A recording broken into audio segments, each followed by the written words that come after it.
Yos nakama, selamat datang di Lifestyle Anime. One Piece Chapter 1011 telah rilis versi bajak lautnya, dan pada chapter kali ini diawali dengan kolor cepirit. Terlihat Nami dengan ukuran raksasa yang tengah menjulurkan lidah basahnya yang aduhai untuk menjilati sebuah es krim raksasa. Sedangkan Tante Robin sedang asyik berenang di dalam mangkuk yang berisi jus buah-buahan segar. Dan untuk karakter pria, nakama player sekalian bisa melihatnya sendiri kan? One Piece Chapter 1011 mendapatkan judul Oshiruko Standard, atau jika dilokalisasikan akan memiliki arti sebagai nilai moral dari semangkuk sup kacang merah. Scene diawali dengan memperlihatkan kondisi di tepian Onigashima. Kid dan Killer sangat terkejut ketika melihat Big Mom, sang Yonko uzur nan kendor yang mulai mendekat ke arah Onigashima. Kid dan Killer bahkan sampai memilih untuk menjauhi Big Mom. Pasalnya Big Mom datang dengan kilatan-kilatan petir yang menyelimuti tubuh overbohainya. Hal tersebut membuat Kid kebingungan karena dia merasa telah mengurung si awan petir di dalam kotak besi rongsokannya. Ternyata Big Mom membuat homies baru yang terbuat dari 100% petir pilihan dan dinamakan Hera. Big Mom pun menjajal kemampuan Hera dengan mengeluarkan teknik baru yang dinamakan Fulgora, di mana serangan petir maha dahsyat menyambar ke bagian samping tengkorak Onigashima. Yap, sepertinya pembuatan Hera ini merupakan salah satu permintaan dari Prometheus pada One Piece Chapter 1010 lalu, dengan tujuan utamanya adalah menggantikan posisi dari Zeus yang dia anggap sebagai beban keluarga. Karena kekuatan Hera bisa dibilang lebih instan dan lebih dahsyat dibandingkan dengan Zeus, karena tujuan utamanya memang untuk mengeluarkan serangan berbasis petir. Scene kemudian memperlihatkan kondisi di atap Onigashima. Zeus yang masih terjebak di dalam kotak besi rongsokan mencoba untuk mengerti apa yang sebenarnya sedang terjadi di luar sana. Namun secara tiba-tiba, kotak tersebut kembali menjadi rongsokan besi-besi Madura biasa, dan menyebabkan Zeus pun terbebas. Dia pun langsung bergegas pergi untuk mencari keberadaan Big Mom. Lau sadar jika kekuatan dari buah iblis magnet Kid melemah, dan dia tak ingin membuat Zeus kembali reunian dengan Big Mom yang saat ini sedang berada di dalam kastil. Lau meminta izin pada Luffy untuk meninggalkan arena pertempuran dan membiarkannya bertarung 1 lawan 1 dengan Kaido dengan teknik Room Sambal. Lau memindahkan dirinya, Zoro yang sedang tak sadarkan diri beserta Zeus entah kemana. Kemanakah Lau berpindah tempat? Saat ini Zoro sedang dalam mode rebahan. Selain itu, Lau juga tak ingin Zeus bertemu dengan Big Mom yang saat ini berada di dalam kastil milik Kaido. Tempat yang paling aman, nyaman, dan sentosa adalah ruang harta milik Kaido. Tempat yang sama seperti saat Lau memindahkan Akazaya 9. Posisi ruang harta yang berada di belakang kastil juga akan semakin mempersulit Zeus menemukan Big Mom. Jika benar Lau berpindah ke ruang harta, apakah di chapter mendatang Oda akan memunculkan sosok misterius yang mengobati para Akazaya 9 di One Piece Chapter 1004 lalu? Luffy dan Kaido saat ini resmi berhadapan 1 lawan 1. Cororororororo. Kaido tertawa dan mengatakan jika Luffy sangat menikmati pertarungan ini, bahkan semakin berbahaya situasinya, senyuman Luffy akan semakin lebar. Luffy dan Kaido pun saling bertukar senyuman. Mereka kemudian melompat dan siap beradu serangan. Luffy menggunakan tinjunya, sedangkan Kaido menggunakan kanebo keringnya.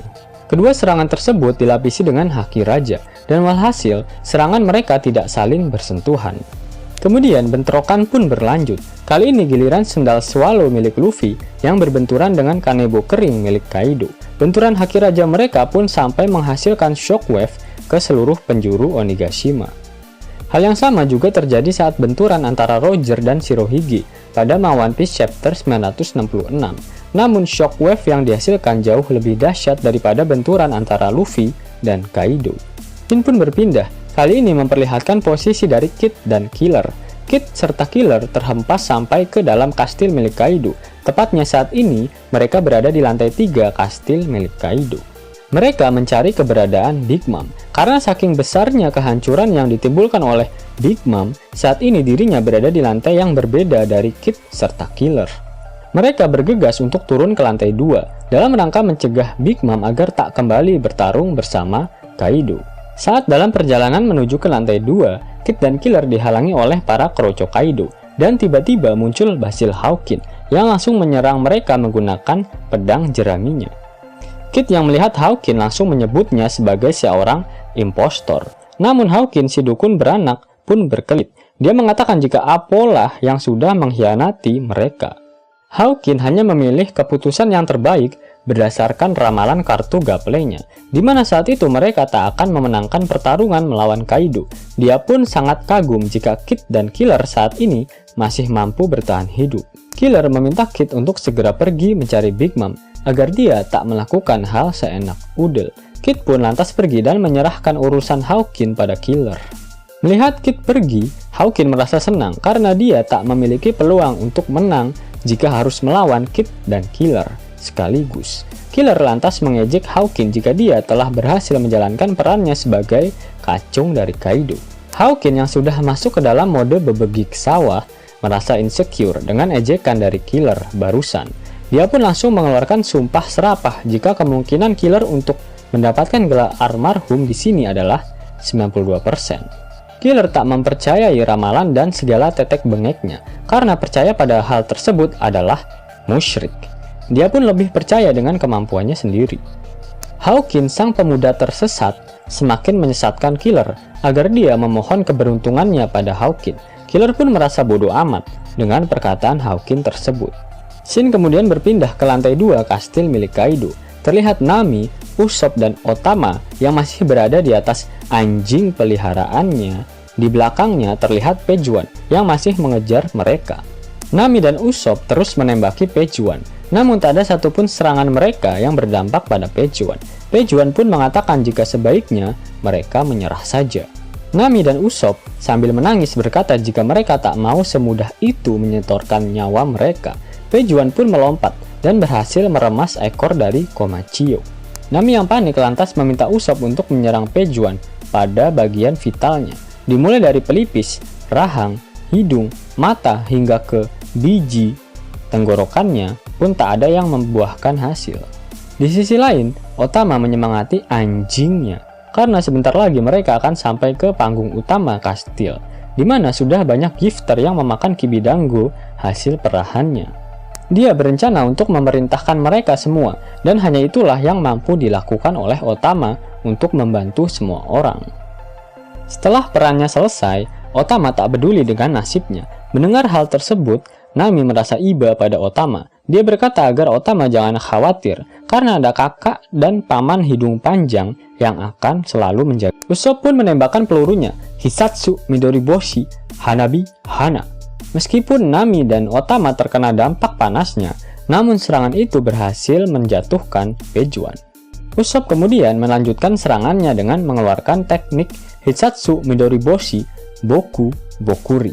Serangan Usopp menghasilkan ledakan hebat, namun Pejuan tak terluka sama sekali dan kembali mengejar mereka.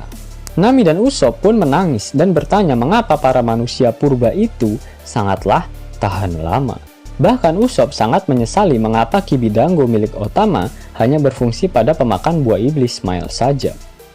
Belum sempat memasukkan ingus mereka ke dalam hidung, Nami dan Usopp semakin dikejutkan dengan kemunculan Big Mom yang tiba-tiba menampakkan diri. Big Mom pun kesal saat menyadari jika di sebelahnya ada si kucing garong dan pria hidung panjang yang merupakan bagian dari bajak laut topi jerami.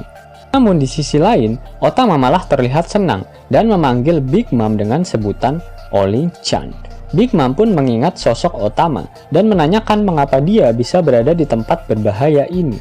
Prometheus dalam hati pun sangat khawatir, karena saat ini Big Mom masuk ke mode emak-emak. Hal ini biasa terjadi saat dia berada dekat dengan bocil di bawah usia 10 tahun. Otama sangat mengkhawatirkan Olin, karena pada saat di penjara udon tiba-tiba dia menghilang. Big Mom pun berterima kasih kepada Otama karena telah merawatnya saat dia amnesia. Bahkan Big Mom tak akan melupakan betapa lezatnya rasa dari Oshiruko yang diberikan oleh Osuru saat di kota Okobore. Mendengar kota Okobore, ekspresi Otama berubah menjadi sedih. Otama menceritakan jika kota Okobore sudah habis dibakar oleh anak buah Kaido karena mereka menyangka jika warga kota membantu para samurai pemberontak dengan mencuri makanan milik mereka. Big Mom kesal mendengarnya, dan dia mulai mengingat semua kebaikan yang dia dapatkan saat di kota Okobore, sampai akhirnya dia menjadi sangat marah. Big Mom mengutuk anak buah Kaido karena telah menghancurkan kota yang telah memperlakukannya dengan sangat baik.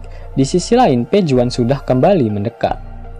Pejuan meminta pada Big Mom agar menahan pergerakan mereka. Pejuan pun melompat dan ingin melahap Nami, Usopp, Otama beserta anjingnya.